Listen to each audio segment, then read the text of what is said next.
Okay, دو سوال تھے، اس میں سے ایک مجھے یاد آ رہا ہے عبادت کے بارے میں، عبادت کے کانسیپٹ کے بارے میں، ایاک نعبد۔ کیونکہ آپ سب کو علم ہوگا کہ جو ہدایت ہم نے مانگی ہے اس صورت میں، اس کا جواب باقی قرآن ہے، یعنی اس کے جواب میں اللہ تعالیٰ نے ہمیں یہ پوری کتاب دی ہے۔ تو اس کا مطلب یہ ہوگا کہ عبادت، اس کی تمام تعلیمات کو عبادت ہی سمجھا جائے گا، اور اس کی تعلیمات میں نماز شامل ہے، اس میں کوئی شک نہیں، زکوٰۃ شامل ہے، اس میں کوئی شک نہیں، روزہ شامل ہے، حج شامل ہے، لیکن اس کی تعلیمات میں تدبر بھی شامل ہے، اس کی تعلیمات میں سوچنا بھی شامل ہے، سیکھنا بھی شامل ہے، اس کی تعلیمات میں غور کرنا، تاریخ کے بارے میں سیکھنا، اس کی تعلیمات میں جذبات کو سمجھنا، مختلف جذبات کو سمجھنا، رسول صلی اللہ علیہ وسلم جس مشکل سے گزرے اس پر غور کرنا۔ یعنی عبادت کا کانسیپٹ ایک بہت بڑا کانسیپٹ ہے، اور اس میں کچھ چیزیں ہیں جو بہت واضح ہوتی ہیں، جیسے نماز، روزہ، زکوٰۃ وغیرہ، لیکن اس قرآن نے اس کانسیپٹ کو بہت بڑا بنا دیا۔ لوگ عام طور پہ کہتے ہیں آپ کو قرآن ہمیشہ عمل میں لانا چاہیے، ایک ایک آیت کو آپ عمل میں لائیں۔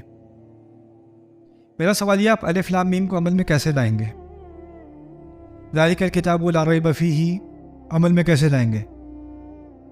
عمل میں لانے کی وہ آیات ہیں جن میں عمل کا مطالبہ ہے، اور آیات میں تدبر کا مطالبہ ہے، سوچنے کا مطالبہ ہے، دل کے لرزنے کا مطالبہ ہے، مختلف قسم کے مطالبے ہیں۔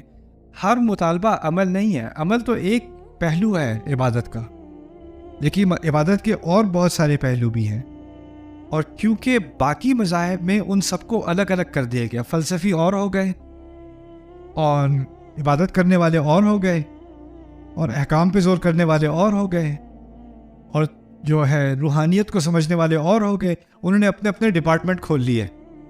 قرآن نے کیا کیا؟ ان تمام چیزوں کو ہمیشہ اکٹھا رکھا، اور ایک کو دوسرے سے الگ نہیں ہونے دیا، اور یہی اصل عبادت ہے۔ اصل عبادت یہ ہے، اور یہ کانسیپٹ عبادت کا کمزور ہوتا چلا جاتا ہے جب ہم اللہ تعالیٰ کے کلام سے دور ہوتے چلے جاتے ہیں۔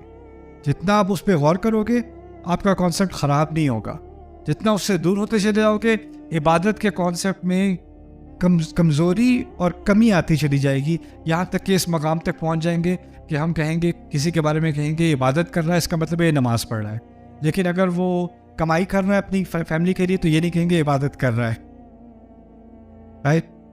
جب سلیمان علیہ السلام گھوڑوں کی تیاری کر رہے تھے، وہ عبادت کر رہے تھے، لیکن ہم یہ نہیں سوچیں گے کہ یہ عبادت ہے۔ جو تجارت کر رہا ہے اور اس کے ذریعے سے حلال روزی کما رہا ہے، وہ بھی کیا کر رہا ہے؟